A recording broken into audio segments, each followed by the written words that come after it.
ప్రజలు బుద్ధి చెప్పారు కదమ్మా, ఇంకా నేను మాట్లాడటం ఎందుకు.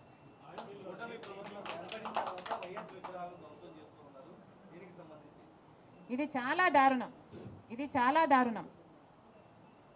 కేవలం ఒక పార్టీ ఓడిపోయింది కాబట్టి రాజశేఖర్ రెడ్డి గారి విగ్రహాలని ధ్వంసం చేయడం అన్నది చాలా దారుణం. రాజశేఖర్ రెడ్డి గారు ఒక మహానాయకుడు, ఆంధ్ర రాష్ట్ర ప్రజలకు నమ్మకంగా సేవ చేసిన నాయకుడు.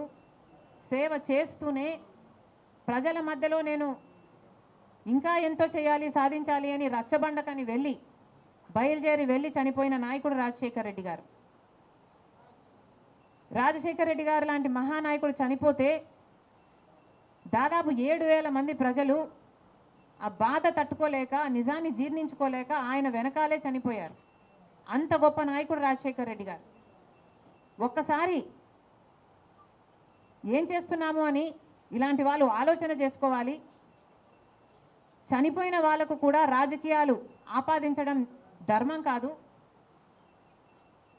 చనిపోయిన వాళ్ళకు కూడా గెలుపు ఓటములు ఆపాదించడం న్యాయం కాదు. మరొక్కసారి చెప్తున్నాం, రాజశేఖర్ రెడ్డి గారు మీకు చేసింది ఏమీ లేదు.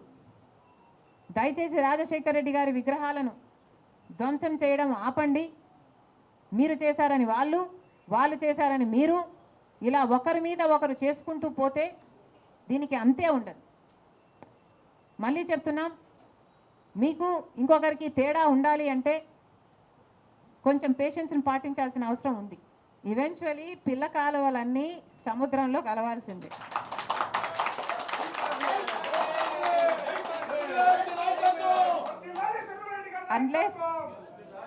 అన్లెస్ అవి ఎండిపోతే తప్ప. Yes, definitely. Are you going to take the responsibility of the defeat in Andhra Pradesh?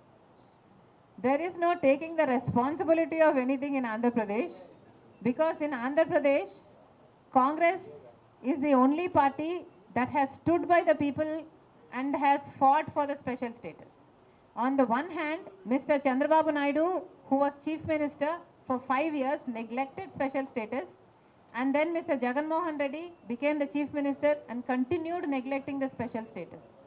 Congress party was the only party fighting for special status and for all the rights of the AP Reorganization Act. The people of Andhra know this, but they also know that their vote should not go to waste. And because they were very decisive, that they wanted change, they voted this time with a vengeance for change. Congress party oka jatiya party.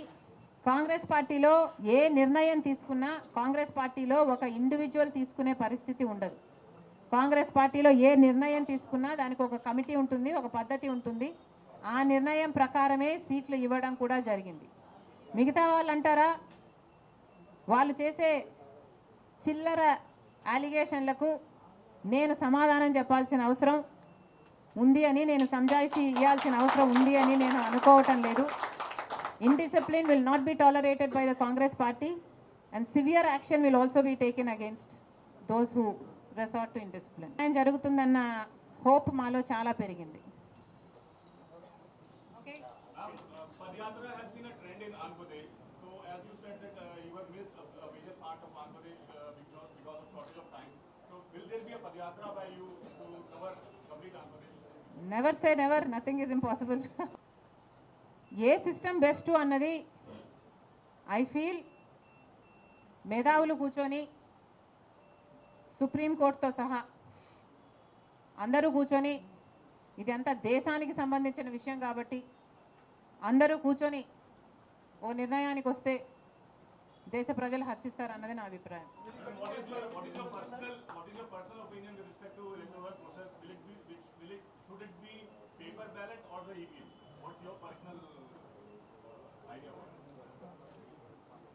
How does it matter what I think personally? So you were saying that Supreme Court should be involved in the... Exactly. The reason I want Supreme Court to be involved is because I don't know the entire positives and the negatives of it. So there should be intellectuals, there should be the best of the judicial sitting and discussing over it and see the pros and the cons of it and then come to a decision is what I think. Because as of now, I do not have the entire information of the whole topic.